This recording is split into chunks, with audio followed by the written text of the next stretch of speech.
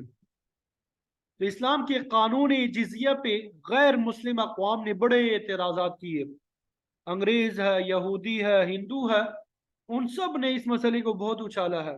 جس طرح ان بدبختوں نے تعدد ازواج، آپ صلی اللہ علیہ وسلم نے متعدد خواتین سے جو نکاح فرمایا اس کو بھی تخت مشق بنایا تھا، اسی طرح یہ مسئلہ بھی بنا، لیکن یہ اعتراض برائے اعتراض ہے۔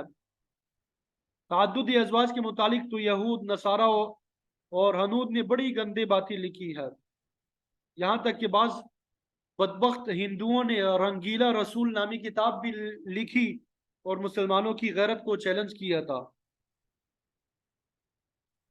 اس بدبخت نے آپ صلی اللہ علیہ وسلم کی ذات پہ بھی حملے کیے تھے۔ تو اس کا نتیجہ یہ ہوا کہ غازی علم الدین شہید رحمۃ اللہ علیہ نے راجپال بدبخت کو جہنم واصل کر دیا۔ تو عیسائی اور یہودی معترضین کا حال یہ ہے کہ یہ لوگ 100 عورتوں سے زنا کرنے والے شخص پہ تو اعتراض نہیں کرتے، لیکن 2 بیویوں سے نکاح کرنے والا ان کے لیے قابل اعتراض ہوتا ہے۔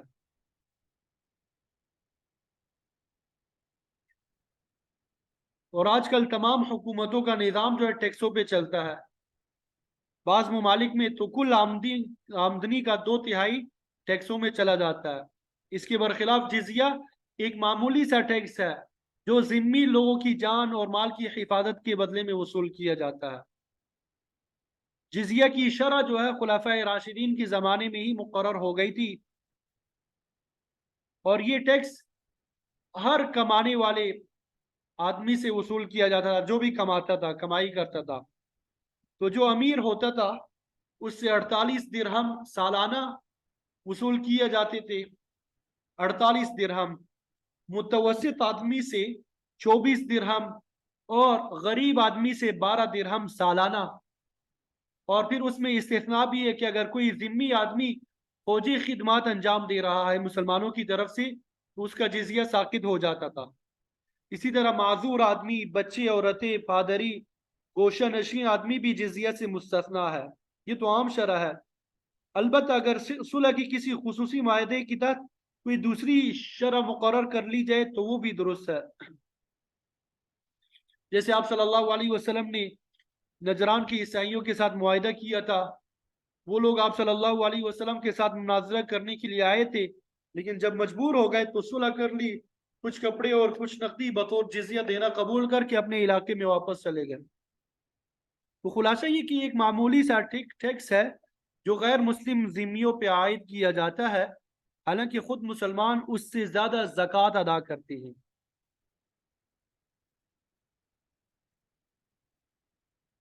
سوال یہ پیدا ہوتا ہے کہ جزیہ صرف اہل کتاب ہی سے واجب الادا ہوتا ہے یا دیگر کفار سے بھی لیا جاتا ہے؟ صرف اہل کتاب ہی سے واجب الادا ہوتا ہے یا باقی کفار سے بھی لیا جاتا ہے؟ امام ابو حنیفہ رحمۃ اللہ علیہ فرماتے ہیں کہ جزیہ صرف کتابیوں سے لیا جاتا ہے. عرب کے مشرکین کے متعلق حکم یہ ہے، عرب کے جو مشرک تھے، کہ وہ دین اسلام کو قبول کر لے یا ملک چھوڑ کے چلے جائیں یا ان کے خلاف جہاد کیا جائے گا. ان سے جزیہ قبول کر کے خطہ عرب میں کوئی دوسرا دین باقی نہیں رکھا جا سکتا. یہود و نصارہ سے جزیہ لینے کی جو اجازت دی گئی تھی وہ ایک خاص وقت تک تھی، کیونکہ مسلمان ان کو کسی بھی وقت ملک بدر کر سکتے تھے. چنانچہ عمر رضی اللہ تعالیٰ عنہ کے دور خلافت میں پورے عرب کو یہود و نصارہ سے پاک کر دیا گیا. البتہ عربوں کے علاوہ عجمیوں سے جزیہ وصول کر کے انہیں اسلامی حکومت میں پناہ دی جا سکتی ہے، اور مجوسیوں کے متعلق بھی یہی حکم ہے. عمر رضی اللہ تعالیٰ عنہ کے اس معاملے میں تردد تھا، شک تھا، تو عبد الرحمن ابن عوف رضی اللہ تعالیٰ عنہم نے آپ صلی اللہ علیہ وسلم کی حدیث پیش کی کہ مجوسیوں کے ساتھ بھی ویسا ہی معاملہ کرو جیسا اہل کتاب کے ساتھ. البتہ نہ تم مجوسیوں کی عورتوں سے نکاح کر سکتے ہو اور نہ ان کا ذبیحہ کھا سکتے ہو. ان معاملات میں ان کا حکم مشرکوں کی طرح ہے. تو بہرحال عجم کے یہودی ہو، سکھ ہو، مجوسی ہو، کوئی بھی ہو، انہیں جزیہ کے بدلے امان دی جا سکتی ہے. تو فرمایا ان سے جنگ جاری رکھو حتی یعطوا الجزیہ، یہاں تک کہ وہ جزیہ دینا قبول کر لے. وہم صاغرون، اور جب تک وہ ذلیل اور محکوم نہ ہو جائے.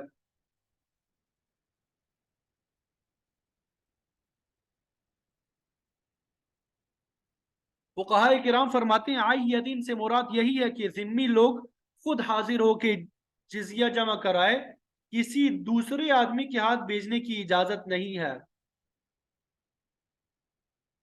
ٹھیک ہے، یہ ان کی ذلت کی نشانی ہے. بعض کہتے ہیں کہ ہر ذمی کے لیے کوئی ظاہر نشانی مقرر کر دینی چاہیے جس کے ذریعے وہ دور سے ہی پہچانا جائے کہ یہ ذمی آدمی ہے.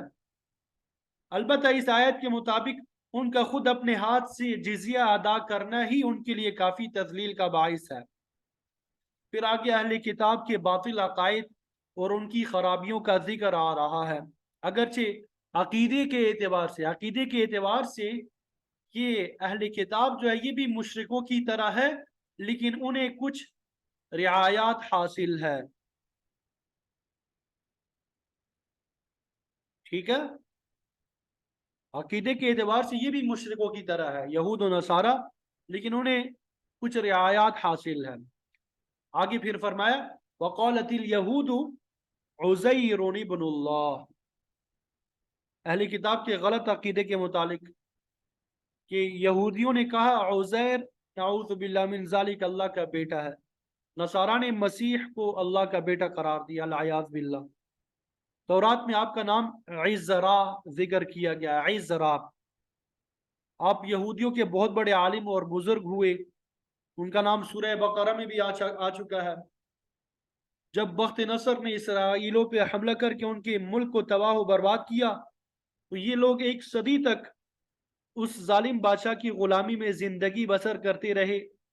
بنی اسرائیلیوں کے تمام آثار اور نشانیاں جو ہے وہ مٹا دیے گئے.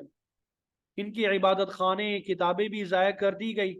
پھر عزیر علیہ السلام کا اس اجڑی ہوئی بستی پہ سے گزر ہوا۔ تیسرے پارے کے غالباً دوسرے یا دوسرے رکوع میں اس کا ذکر ہے، او کالذی مر علی قریۃ وہی خاویۃ علی عروشها۔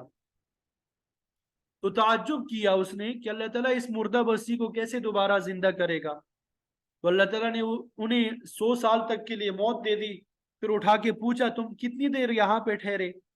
کہنے لگے ایک دن یا دن کا کچھ حصہ۔ فرمایا نہیں، بلکہ تم 100 سال تک یہاں ٹھہرے۔ پھر جب بنی اسرائیل کو غلامی سے آزادی ملی تو عزیر علیہ السلام نے اپنی یادداشت کی بنا پہ تورات کو دوبارہ جمع کیا۔ جب یہ کتاب دوبارہ اپنی قوم کو دی تو ان کو یقین ہو گیا کہ تورات کی دوبارہ ترتیب جیسا عظیم کام خدا کا بیٹا ہی کر سکتا ہے، اور یہ اور کسی کے بس کا روگ نہیں ہے۔ تو اس طرح قوم نے آپ کو ابن اللہ، خدا کا بیٹا کا خطاب دیا۔ اور یہ بات بھی یاد رہے کہ عزیر علیہ السلام کے متعلق ابنیت کا عقیدہ، اللہ کے بیٹے ہونے کا عقیدہ سارے کے سارے یہودیوں کا نہیں تھا، بلکہ یہودیوں کا ایک گروہ یا فرقہ تھا جس نے یہ باطل اور شرکیہ عقیدہ وضع کیا۔ اسی طرح عیسائیوں نے عیسیٰ علیہ السلام کو خدا کا بیٹا کہہ دیا کیونکہ آپ بغیر باپ کے پیدا ہوئے۔ اللہ کا بیٹا ہونا دو صورتوں میں ہو سکتا ہے، ایک صورت تو یہ کہ حقیقی بیٹا تصور کیا جائے، اور دوسری یہ کہ قالوا اتخذ اللہ ولدا، اللہ تعالیٰ نے بیٹا بنا لیا ہے، یعنی حقیقی بیٹا نہیں بلکہ لے پالک یعنی منہ بولا بیٹا۔ اور پھر اس سے یہ تاثر بھی ابھرتا ہے کہ جیسے خود خدا نے بیٹا بنا لیا ہے، وہ اللہ تعالیٰ کو نہایت لاڈلا اور پیارا ہوگا، پھر اللہ تعالیٰ اس کو اختیار بھی دے گا، وہ حاجت روائی اور مشکل کشائی بھی کرے گا۔ شاہ ولی اللہ محدث دہلوی رحمۃ اللہ علیہ فرماتے ہیں کہ حقیقی بیٹے کا تصور تو نہایت ہی جاہل لوگ رکھتے ہیں۔ یہ ویسا ہی تصور ہے جیسا کہ پتھروں کو پوجنے والے ان میں الوہیت مانتے ہیں، یعنی ان کو معبود مانتے ہیں۔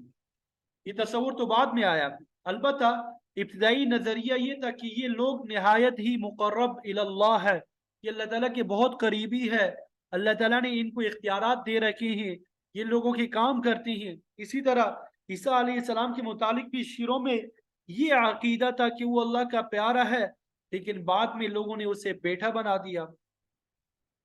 عزیر علیہ السلام کو بھی یہودیوں نے خدا کا بیٹا کہہ دیا، جیسا کہ یہاں پہ آیت میں بیان ہوا۔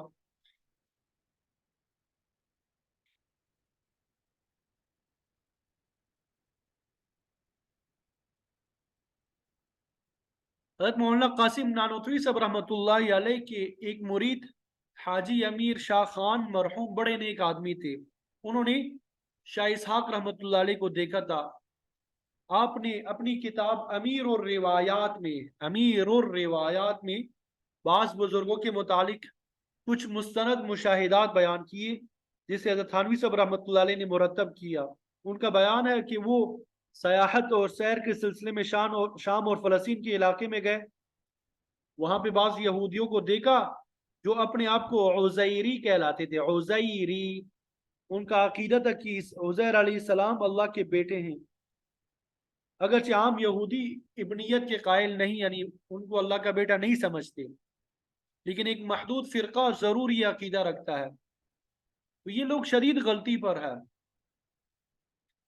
امام شاہ ولی اللہ محدث دہلوی رحمۃ اللہ علیہ فرماتی ہیں کہ حجاب سوئے معرفت دو وجہ سے واقع ہوتا ہے۔ اس سے مراد اللہ تعالیٰ کے بارے میں انسان کی غلط پہچان، انسان یا تو شرک کی وجہ سے اس حجاب کا شکار ہوتا ہے یا عقیدہ تشبیہ کی وجہ سے، یعنی انسان یا تو شرک کی وجہ سے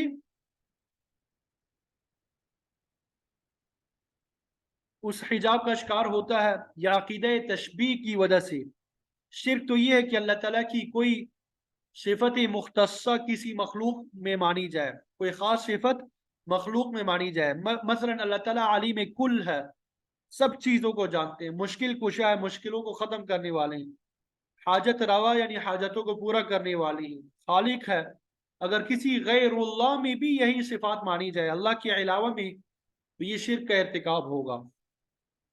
اور تشبیہ یہ ہے کہ انسان کی صفت اللہ تعالیٰ میں مانی جائے. شرک تو یہ کہ اللہ کی صفات مخلوق میں مانی جائے، اللہ کے علاوہ میں مانی جائے. اور تشبیہ یہ کہ انسان کی صفت اللہ تعالیٰ میں مانی جائے.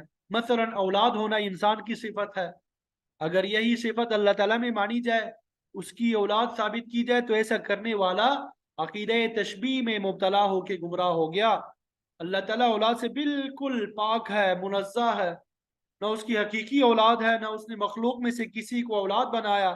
وہ تو غنی ہے، لم یلد ولم یولد ہے، نہ اس کی کوئی اولاد ہے اور نہ وہ کسی کی اولاد ہے. بعض لوگ فرشتوں کو اللہ تعالیٰ کی بیٹیاں مانتے ہیں. یہ باطل تصور قدیم مصر، یونان، بابل اور روما میں بھی پایا جاتا تھا. ہندوستان میں ملائکہ کو دیویاں کہتے ہیں، جس کا معنی بیٹیاں ہی ہے. تو بہرحال انسان کی صفت اللہ تعالیٰ میں ماننے والے عقیدہ تشبیہ میں مبتلا ہوئے، اور اللہ کی خاص صفات مخلوق میں ماننے والے شرک میں مبتلا ہوئے. اور یہی دو چیزیں معرفت الہی میں بگاڑ کا باعث بنی، جسے شاہ صاحب حجاب سوء معرفت کا نام دیتے ہیں. مخلوق میں سے کسی کو خدا کا بیٹا ماننا یا اس کے حق میں اللہ تعالیٰ کی طرف سے اختیار تفویض کرنا، دونوں باطل عقائد ہے. اللہ تعالیٰ نے مخلوق میں سے کسی کو اختیار نہیں دیا. حاجتوں کو پورا کرنا، مشکلوں کو ختم کرنا، یہ اللہ کا کام ہے. تدبیر کرنا یہ اللہ تعالیٰ کی صفت ہے.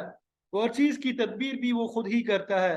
اس دنیا میں بادشاہ، گورنر یا کوئی حاکم اپنی کسی ماتحت کو اختیارات دے دیتا ہے، لیکن اللہ تعالیٰ کے ہاں ایسا کوئی قانون نہیں ہے. تمام اختیارات اسی کی قبضہ قدرت میں ہے. وہاں تو قریبی ملائکہ جو ہے، ملائکہ مقربین بھی بے بس ہے. ما کان لہم الخیارہ، ان کو بھی کوئی اختیار نہیں ہے. یفعلون ما یؤمرون، وہ تو اللہ تعالیٰ کے حکم کے تابع ہیں، اس کے حکم کی تعمیل کرتے ہیں. تو نصارہ کی غلط عقائد کی انتہا یہ ہے کہ عیسیٰ علیہ السلام کو جب الہ کہا تو آپ کی والدہ مریم علیہ السلام کو نعوذ باللہ من ذالک مادر خدا کہہ دیا، اللہ کی ماں کہہ دیا. تو یہ سب عقیدہ تشبیہ کی وجہ سے ہے. تو اللہ تعالیٰ نے فرمایا ذالک قولہم بافواہہم، ذالک قولہم بافواہہم،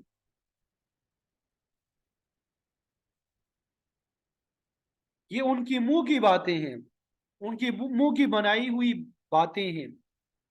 یظاہرون قول الذین کفروا من قبل، یہ ان لوگوں کی بات کے ساتھ مشابہت ہے جنہوں نے کفر کیا اس سے پہلے. مطلب یہ کہ اہل کتاب کا یہ عقیدہ پرانے کافروں کے عقیدے کے ساتھ ملتا جلتا ہے. پہلے ادوار میں بڑی بڑی قدیم تہذیبیں گزری ہے، ان میں مصری بڑے بڑے یعنی قبائل اور قومیں جو ہے وہ گزر چکے ہیں، ان کے بھی یہی عقائد تھے جو نزول قرآن کے زمانے کی یہودیوں اور عیسائیوں کے تھے. اسی لیے فرمایا پرانے کافر اور اہل کتاب بدع عقیدگی میں قدر مشترک رکھتے ہیں. قاتلہم اللہ، اللہ انہیں تباہ و برباد کرے. انا یؤفکون، یہ کدھر پھرے جا رہے ہیں. نور ہدایت، ایمان اور توحید کے آنے کے بعد بھی یہ ایسی ایسی شرکیہ اور کفریہ باتوں میں ملوث ہے. اللہ ان کو ہلاک کرے، اور یہ سیدھے راستے سے دور ہٹائے جا رہے ہیں.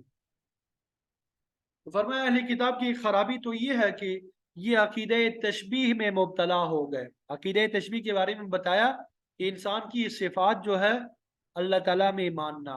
دوسری خرابی ان کی یہ ہے اتخذوا احبارہم و رہبانہم اربابا من دون اللہ، انہوں نے اپنے علماء اور درویشوں کو اللہ کے علاوہ رب بنا لیا ہے. والمسیح ابن مریم، مسیح ابن مریم کو بھی کبھی انہیں الہ کہا، کبھی ابن الہ کہہ دیا. ان میں اللہ کے اختیارات کو تسلیم کیا، اور اس طرح اللہ کے علاوہ دوسروں کو رب بنا لیا. غیر اللہ کو حاجت روا اور مشکل کشا سمجھنے لگے. انہی کی حلال و حرام کیے ہوئے اشیاء کو اللہ کا فیصلہ ماننے لگے. حاتم طائی جو ہے بڑا مشہور آدمی گزرا ہے، ان کی سخاوت دنیا میں بر میں مشہور تھی. عیسائی مذہب رکھتا تھا. اس کے بیٹے عدی اور بیٹی نے آپ صلی اللہ علیہ وسلم کا زمانہ پایا ہے. ابتدا میں اسلام کے خلاف تھا، جنگ میں بھی حصہ لیا، لیکن آخر میں اللہ تعالیٰ نے ہدایت عطا فرمائی، خود چل کے آپ کی خدمت میں حاضر ہوا۔ ترمذی شریف کی روایت میں آتا ہے کہ جب عادی دربار نبوت میں حاضر ہوا تو اس کے گلے میں سونے کا صلیب لٹک رہا تھا۔ آپ نے فرمایا القی عنک ھذا الوثن، اس بت کو اپنی گردن سے اتار پھینکو۔ عادی نے وہ صلیب فوراً اتار پھینکی۔ تو صنم صاد نون میم اس بت کو کہتی ہے جو کسی شکل و صورت پہ بنایا گیا ہو۔ وثن واو ثانون گڑے ہوئے بت کو کہتی ہیں۔ تو بہرحال یعنی وہ بت جس کو ابھی تک صحیح طریقے سے بنایا نہ گیا ہو، تو آپ نے وہ صلیب گلے سے اتروا دی اور یہی آیت پڑھی اتخذوا احبارهم ورهبانهم اربابا من دون اللہ، یعنی یہودیوں اور نصارہ نے اپنے عالموں اور درویشوں کو جو ہے رب بنا لیا ہے۔ تو اس پر عادی نے عرض کیا یا رسول اللہ ہم تو ان کی عبادت نہیں کرتے اور نہ ان کو رب بناتے ہیں۔ آپ نے فرمایا کیا تم ان عالموں اور پیروں کے حلال کیے ہوئے کو حلال اور حرام کیے ہوئے کو حرام نہیں سمجھتے؟ کہا ایسا تو ہے۔ فرمایا یہی رب بنانا ہے، صرف سجدہ اور عبادت کرنے سے کوئی رب نہیں بنتا، بلکہ اگر اللہ کے علاوہ میں تحلیل اور تحریم کا اختیار مان لیا جائے تو یہ بھی رب بنانے کے مترادف ہے۔ کیونکہ آپ کو بتا چکے ہیں کہ کسی چیز کو حلال یا حرام ٹھہرانے کا مکمل اختیار اللہ تعالیٰ کے پاس ہے۔ اگر ایسا کوئی فعل نبی کی طرف منسوب کیا جائے تو اس کا مطلب یہ ہوتا ہے کہ یہ چیز قطعی طور پہ حلال یا حرام ہے، اور نبی اس حلت اور حرمت کو ظاہر کرنے والا ہے۔ کسی عالم یا درویش کے اختیار میں حلت اور حرمت قطعا نہیں ہے۔ شاہ عبد القادر محدث دہلوی رحمۃ اللہ علیہ لکھتے ہیں کہ عالم کا قول عوام کے لیے سند کی حیثیت رکھتا ہے، بشرط کہ وہ شریعت کو سمجھتا ہو اور شرع سے سمجھ کر کہا گیا ہو۔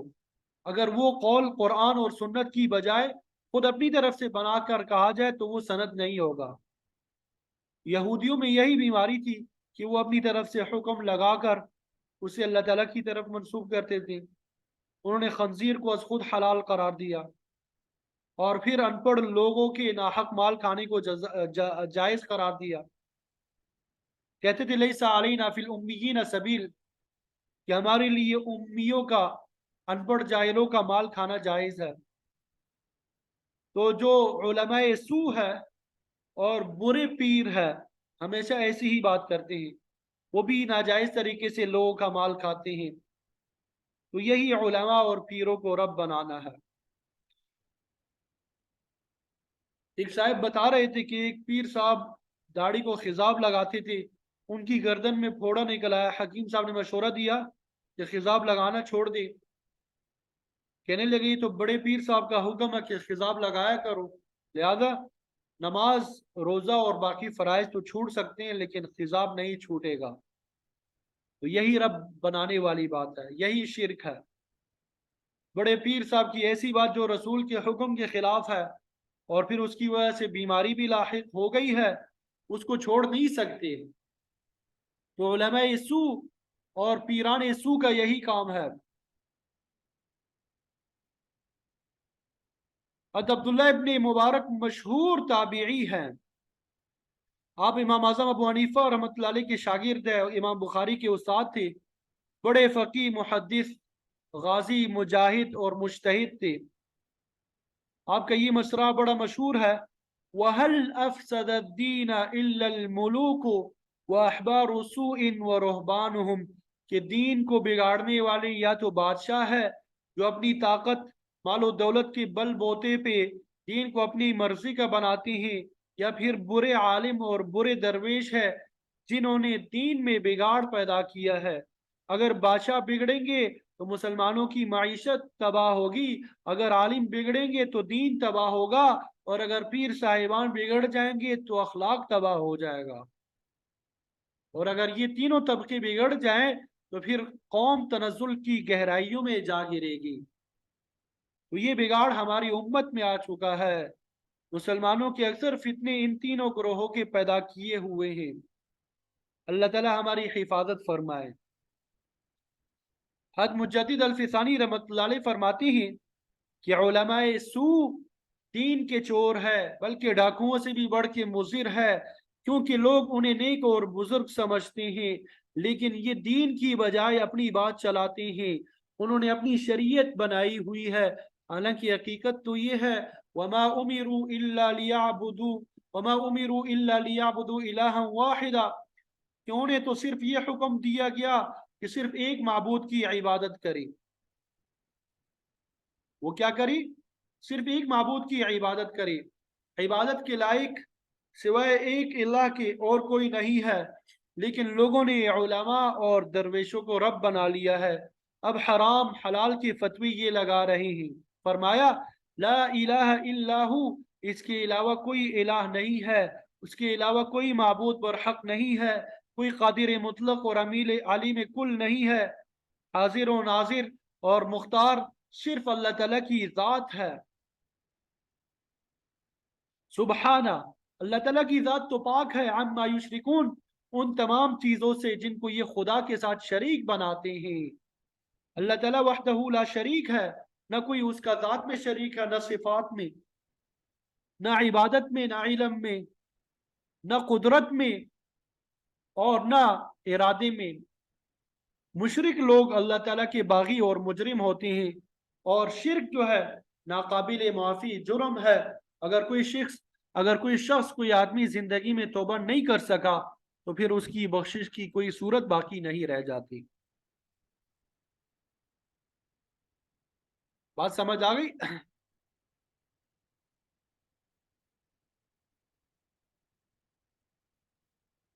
پھر اس کے بعد آیت نمبر 32 میں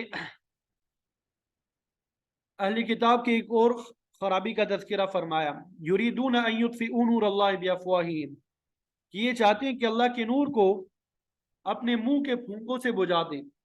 یہ ایسے غلط لوگ ہیں کہ اللہ تعالیٰ کے نور یعنی توحید، اسلام اور دین کے پروگرام کو ختم کرنا چاہتے ہیں۔ بعض دوسری آیات میں ایمان کو نور اور کفر کو ظلمت یعنی تاریکی سے تعبیر کیا گیا ہے۔ بہرحال فرمایا کہ اہل کتاب جو ہے ایسی منصوبہ بندی کرتے ہیں گویا کہ دین حق کو اتنی آسانی سے ختم کر دیں گے جیسے چراغ کو پھونک مار کے بجھا دیا جاتا ہے۔ حالانکہ اللہ کا سچا دین سورج کی طرح چمک رہا ہے، اس کی طرف آسانی سے نظر بد نہیں اٹھائی جا سکتی۔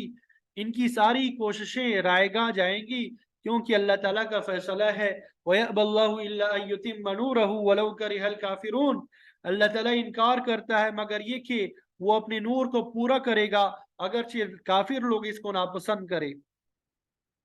مشرکین نے تو اسلام کے ساتھ کھلے طور پہ ٹکر لی، جنگیں لڑی اور اسے مٹھانے کی کوشش کی مگر انہیں منہ کے کھانی پڑی۔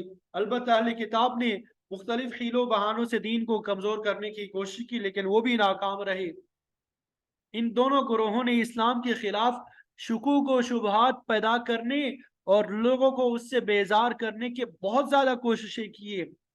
یہ کام قدیم زمانے کے مشرک بھی کرتے رہے اور جدید دور کے مشرک، عیسائی اور یہودی سب نے مل کے دین کی بنیاد پہ حملہ کیا، لیکن اللہ کا وعدہ یہ ہے کہ وہ ہمیشہ اس کو قائم رکھے گا۔